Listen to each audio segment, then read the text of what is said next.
Nobres alunos, amigos e parceiros, estamos de volta para a quinta parte da aula do sábado à tarde, hoje, dia 27 de março de 2021, pelo CEPEP, disciplina Gestão Aplicada 2, professor Eric Brasil, turmas Eletrotécnica 18 e Mecânica 10 de Paracuru, além dos colegas que vêm recuperar a disciplina, colegas de outras turmas. Vamos prosseguir, então. Então, estratégia é algo importante nas empresas, na gestão aplicada, não é?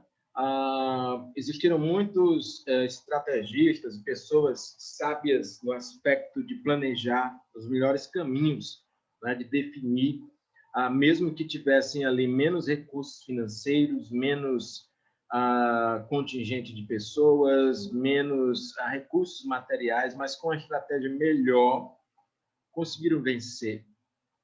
Como é que você acha que Alexandre o Grande conseguiu vencer 250 mil soldados inimigos se ele só tinha 40 mil?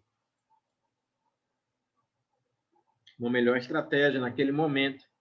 Não é? Como é que você acha que Napoleão Bonaparte conseguiu retomar o poder na França com apenas um punhado de 20 soldados e alguns camponeses? Utilizou uma estratégia vencedora. Como é que você acha que Júlio César conseguiu conquistar Roma com apenas uma legião de soldados, quando normal seriam 3 ou 4 legiões? Uma estratégia melhor, né? Então, a estratégia pode fazer a diferença, principalmente em épocas de escassez, de crises, de poucos recursos, inclusive como essa época em que nós estamos vivendo. A melhor estratégia. Por que tem países que já estão vacinando a sua população de maneira massiva e outros não? Porque tem países que têm uma estratégia melhor do que outros. Infelizmente, o Brasil teve uma estratégia ruim para lidar com a pandemia, para lidar com o coronavírus. É por conta dessa estratégia ruim que nós estamos ainda lentos, né? Ainda não estamos vacinados.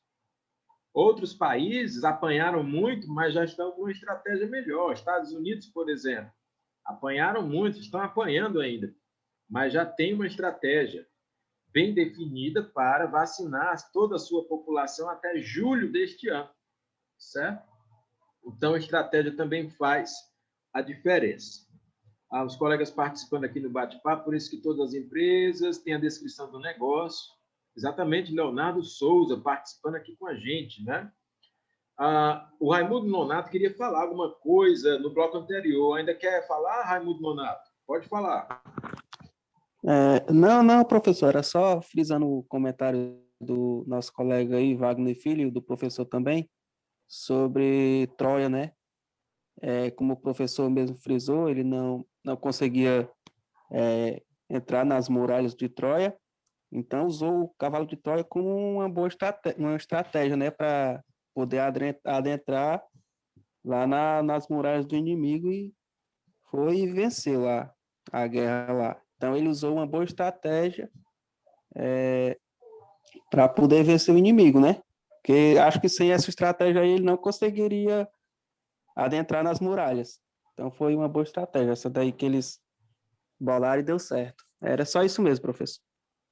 Obrigado pela contribuição, Raimundo Nonato. Pois é, às vezes você está diante de um desafio muito grande, um desafio hercúleo, um desafio intransponível, aparentemente não tem solução, mas se você utilizar a sua inteligência, a sua estratégia e você examinar algumas possibilidades, você poderá superar, inclusive, a superioridade do adversário, do concorrente, do inimigo ou de quem ali está, por assim dizer, com uma grande vantagem, né? Você pode tirar e arrancar a sua vitória. É curioso, né? Mas às vezes são coisas simples. Muitas vezes a estratégia é um plano brilhante, mas é baseado num pensamento simples. É brilhante, mas é simples ao mesmo tempo. Diga, Janilson. Não, interessante também aí que a estratégia foi boa, foi top, vencer a guerra. Mas o interessante também nessa questão, não só nessa questão, mas eu vou usar esse exemplo, que para uma boa estratégia você tem que conhecer o inimigo, né? ou no caso aí ele conhecia a cultura deles, né, o que eles acreditavam. Então isso, para uma boa estratégia, é muito bom você conhecer o seu inimigo, ou aquilo que você almeja vencer, né, ou conquistar. Parabéns, Janilson. Gostei muito do seu comentário. Aliás, Janilson já tem muitos pontos aqui conosco, assim como outros colegas que participam, né? Lá na Arte da Guerra tem escrito, tenha cuidado quando for ler esse livro, tá certo? Não sai matando ninguém por aí. Mas lá tem escrito assim, se você conhecer a si mesmo e não conhecer o inimigo, a chance de vitória é 50%. Se você não se conhece, mas conhece o inimigo, a chance de vitória também é 50%. Se você não conhece nem a você mesmo, nem o inimigo, as chances de vitória é 0. Chance de derrota de 100%. Porém, se você conhece a si mesmo e conhece o inimigo, as chances de vitória são de quase 100%. Então, conhece a ti mesmo e conhece o teu inimigo, conhece o teu adversário, conhece o teu desafeto, conhece o teu concorrente. Exatamente, Janilson. Então, se você conhece você mesmo e conhece as suas limitações, se você conhece o inimigo, o adversário, o concorrente, conhece as limitações dele, a tendência é que a vitória seja sua. Diga lá. Pois é, de manhã eu fiz um comentário, né, um exemplo lá do meu trabalho, né, nós fizemos em tempo recorde, né, mas a vitória ali foi a estratégia que a gente montou, porque a gente já tinha uma experiência com o que a gente ia enfrentar, entendeu? Então, a gente fizemos toda uma preparação, toda uma estratégia ali para fazer o serviço no tempo hábil, né, e com o principal, né, com nenhum tipo de acidente. Então, usamos de uma estratégia de uma coisa que a gente já tinha conhecimento. Perfeito. Quer dizer, a estratégia ela tem a ver com pesquisa também. Estratégia não é feita no achismo, eu acho. Não. Você pode até ter uma intuição, intuir, mas intuir baseado também em informações, em dados, não é? Inclusive sobre conhecimento. Então, você tem um vislumbre de uma situação. Através desse vislumbre, você lança seus planos. Porque você conhece a si mesmo. E porque você conhece o seu adversário, o seu opositor. Tem gente que é preconceituosa, só um momento, Jefferson. Tem gente que é preconceituosa e esquece de estudar a cultura do oponente, do adversário, do concorrente. Então, aqui, só para citar um exemplo, antes do Jefferson falar, na época da Segunda Guerra Mundial, os soviéticos apanharam muito no começo da guerra. A Alemanha nazista invadiu a União Soviética.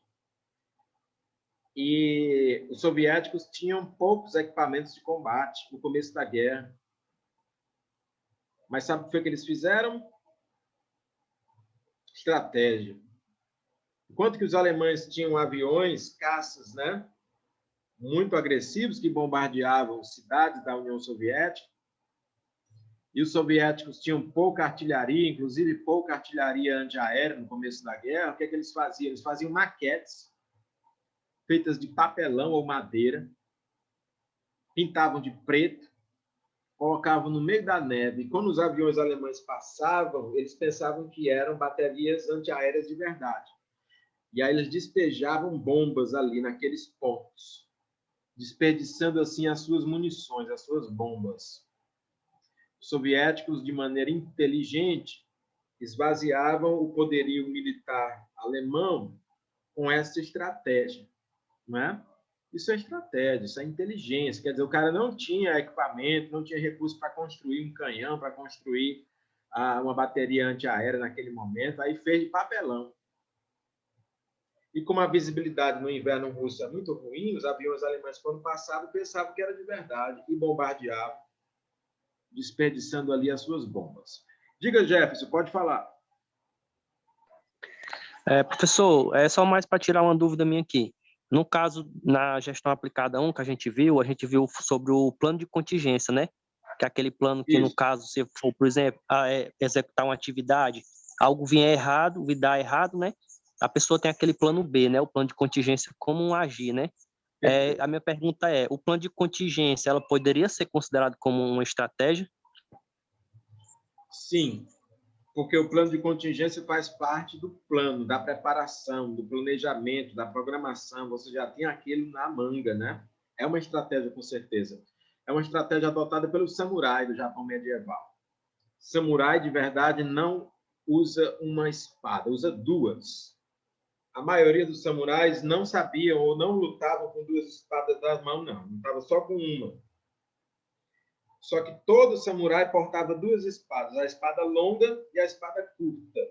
A espada curta era utilizada o tempo inteiro, a espada longa quando ele ia para a guerra, para o combate.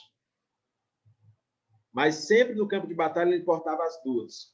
Se a espada principal quebrasse ou trincasse, ele não ficava desarmado nunca, ele tinha a espada companheira. Ou ainda, se o samurai tivesse que combater no espaço confinado, numa sala fechada, a espada longa, ela não é adequada para um espaço confinado, né? Você precisa fazer um movimento com a katana que não dá certo. Então, ele usava a espada curtinha. Então, sim, a estratégia e o plano de contingência, Jefferson, tem a ver, né? Tem muito a ver. O plano A e o plano B são estratégias. Você vai fazer um concurso, você não vai levar só uma caneta, você leva 2, 3, 4. Eu levo, no mínimo, 3 canetas para cada prova que eu vou fazer. No mínimo. Às vezes, levo 4, 5. Que a caneta pode falhar, pode estourar, pode, enfim, né? Estratégia, plano de contingência. Plano B, carta na manga, com certeza. Amigos, estamos nos aproximando das 5 da tarde, das 17 horas, e eu fico muito feliz porque nós conseguimos discorrer de muitos assuntos hoje, né? Leonardo Souza, é por isso que todas as empresas têm descrição de negócio. Márcio Caetano, professor, todos os meses uso de uma estratégia bem elaborada para me pagar todas as minhas contas nesse período difícil que estamos passando. Pois é, todos nós podemos nos utilizar da estratégia. Amanhã nós vamos concluir o nosso conteúdo. Depois eu vou fazer uma revisão geral e depois vou aplicar a nossa prova. Lembrando que amanhã é mais cedo. Sempre no domingo é mais cedo. No sábado você começa 9 horas da manhã nesse modelo online. No domingo você começa 8 horas da manhã, com link de acesso disponível às 7h45. E a aula vai até meio-dia. Então, eu vou concluir os conteúdos no comecinho da manhã. Até o meio da manhã, eu faço a revisão geral. E do meio da manhã para frente, eu aplico a sua prova. E amanhã mesmo você conclui a disciplina de gestão aplicada 2. Certo? Alguma pergunta? Então, senhores e senhoras... Professor. Diga, Janilson. Eu ia perguntar qual era a resposta da prova. Isso você sabe, né? Você que estuda, né? Você que participa tanto, você sabe. Tiago ia falar? Tiago Gomes? Não, professor. Só para também tirar uma dúvida. Pode falar. Em relação à estratégia, quantos porcentos de probabilidade de a gente alcançar o que a gente deseja quando a gente tem uma estratégia? Quanto melhor for a sua estratégia, maior o percentual de chances. Agora, dizer que você tem 100% de chances é muito perigoso porque existem variações. A realidade ela é muito complexa. E a estratégia, geralmente, ela é planejada por uma mente humana limitada, levando em consideração aspectos teóricos também limitados. É por isso que, às vezes, planos bem elaborados podem até dar errado. Por exemplo, como é que um foguete explode? Se tem tantos engenheiros, tantos físicos, tantos profissionais, os mais inteligentes do mundo ali preparando aquele projeto de engenharia, né? Ora, porque na hora do lançamento de um foguete, muita coisa pode acontecer. Tem o clima, tem o combustível ali que é altamente explosivo, tem uma possível falha humana, não é? Então, há muita coisa. Porém, quando a sua estratégia é bem montada, a chance de dar errado é muito baixa. Se você conhece a si mesmo, ou seja, você conhece as suas qualidades e os seus defeitos, é muito importante você conhecer os seus defeitos também. E se você conhece as qualidades e os defeitos do seu inimigo sem preconceito, não tem preconceito com ele, a chance de vencer é mais alta. Eu já te dou a palavra, Tiago, e para contar aqui uma historinha rápida, né? Eu sei que o tempo já está passando. Para quem quiser uma estratégia perfeita, pense como Davi pensou, o rei Davi. Antes de ser rei, ele foi um pastor. Davi era praticamente um jovem, uma criança quase, quando decidiu enfrentar Golias. Davi não sabia usar espada, Davi não tinha armadura, Davi não tinha nada que um guerreiro tivesse. Ele só tinha uma funda, né, que era aquele pedaço de couro onde ele disparava pedras para poder fazer o pastoril ali das suas ovelhas. Só tinha isso. No máximo, ele carregava ali um cajado, que nada mais era do que um pedaço de pau. Não tinha mais do que isso, não. E quando ele foi enfrentar Golias, ele pegou só 5 pedrinhas. Só que Davi, claro que ele tinha uma fé imensa em Deus, mas ele também tinha uma estratégia. Davi sabia que Golias era um soldado experiente. Era enorme, era gigante. Golias usava armadura, Golias tinha espada, Golias estava todo armado. E Davi não tinha nada disso. Aí Saul, o rei de Israel, ofereceu a Davi: Davi, vai enfrentar Golias, então eu vou te emprestar minha armadura e minha espada. O que foi que Davi fez? Em vez de aceitar, ele negou. Ele disse: não, meu rei, eu não vou utilizar essa sua armadura, não, porque eu sou pequenininho e o senhor é muito grande, essa armadura não vai ficar legal em mim, não. Vai atrapalhar. E eu não vou aceitar a sua espada, não, porque eu não sei usar a espada, nunca usei uma espada. Então, se eu for usar a espada sem saber, isso também vai fazer mal para mim. Aí, qual foi a estratégia de Davi? Claro que inspirado em Deus, mas qual foi a estratégia dele? Ele levou para o campo de batalha aquilo que ele sabia manusear muito bem, que era a funda. Davi podia ser pequeno, podia ser mirrado, podia ser um menino, podia ser tudo isso. E Golias grandão, fortão, com armadura, com espada. Mas Davi manejava muito bem a funda. A estratégia de Davi: mas eu vou nocautear esse gigante aqui. Eu vou levar 5 pedras, porque se eu errar a primeira, eu posso disparar a segunda, a terceira, a quarta. Não vou levar mais do que 5, não, porque também não vai dar tempo eu disparar mais do que 5 vezes, né? Mas aí, Davi, inspirado, o que é que ele faz? Ele usa a funda, dispara contra o gigante, acerta Golias. Ele não mata Golias com a pedrada, mas a estratégia de Davi era essa: ele nocauteia Golias. Quando Golias cai nocauteado, desacordado, a estratégia de Davi é usar a arma do gigante contra o próprio gigante. Então, o gigante lá no chão, Davi pega a espada do próprio gigante e decepa a sua cabeça. Quer dizer, ele vence por estratégia. Davi é mais fraco, Davi é menor. Golias é mais forte, Golias tem armadura. Mas Davi tem uma estratégia perfeita. Por quê? Porque Davi reconhecia a sua fragilidade. Ele sabia quem ele era. Ele sabia que ele era fraco. Ele sabia que ele era pequeno. Ele sabia que ele não tinha armas. Mas Davi também reconhece a sua força. Ele tinha uma fé incrível em Deus. E ele tinha uma habilidade muito grande com a funda, que ele treinava durante muito tempo para o pastorio. Davi era um bom pastor. Ele não era um bom soldado, era um bom pastor. Então, em vez de lutar como um soldado, ele não luta como um soldado, ele luta como um pastor. E, em vez de enxergar ali um gigante na sua frente, é como se ele estivesse enxergando ali um urso, um leão, um animal. Do jeito que ele afastava os animais que vinham atrás das suas ovelhas, ele decidiu encarar o Golias dessa forma. Essa foi a estratégia, porque ele sabia da força do seu inimigo. Golias era muito forte, Golias era temido pelos maiores soldados de Israel. Nenhum soldado de Israel, treinado que fosse, armado que fosse, queria enfrentar Golias. E Davi queria, porque Davi conhecia as forças e fraquezas do seu inimigo e conhecia as forças e fraquezas dele mesmo. Por isso ele teve uma estratégia vencedora.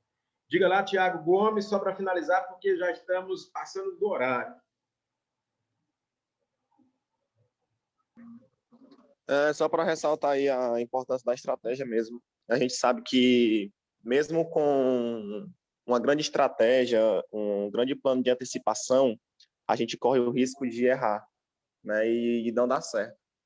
Só para ressaltar que o quanto mais estratégia e mais prevenida a gente vá para qualquer situação, sendo ela em trabalho, sendo ela em casa, sendo ela em qualquer tipo de atitude, a gente tem uma porcentagem boa de acertar.